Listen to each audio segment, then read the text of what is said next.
সাকলাইনের good লেন্থের বলটা stamp থেকে হালকা সরে গিয়ে হাঁটু গেড়ে সফট হ্যান্ডের সাহায্যে মিড উইকেটের উপর দিয়ে লম্বা ছক্কা।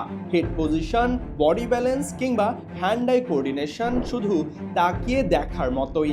এই বর্ণনাটা শুনে আপনি নিশ্চয়ই বলে দিতে পারেন এমন পিকচার পারফেক্ট কারুকার্যময় শট তো কেবল আফিফ হোসেন ধ্রুবই খেলতে পারে।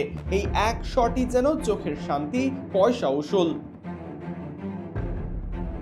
4টি 4 এবং এক ছক্কায় ১৯ বলে ৩৩ রান করে রান আউটের কবলে পড়ার আগে আফিফ হোসেন ধ্রুব যেন তার দায়িত্বটা পালন করেই দিয়ে গেলেন।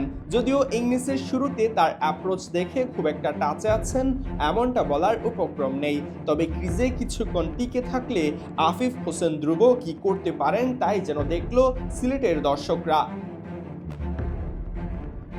জাতীয় দল থেকে আক্ষেপ নিয়ে ঝরে পড়া এক তারা আফিফ হোসেন ধ্রুব। পারফরমেন্সের বিচারে এই মুহূর্তে লিটন কুমার দাসের দলে তার ফেরাটাও এক প্রকার অসম্ভব হয়ে দাঁড়িয়েছে। তবে বিপিএল এর দল সিলেট টাইটান্স এখনো ভরসা রেখেছে আফিফের উপর, তাই তো দেওয়া হয়েছে সহ অধিনায়কের দায়িত্ব। আর প্রথম ম্যাচেই যেন সেই দায়িত্বটা পালনে top notch Afif Hossain.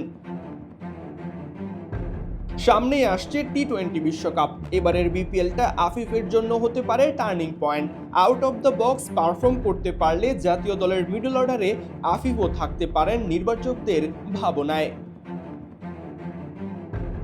সরাজয়ন, D sports.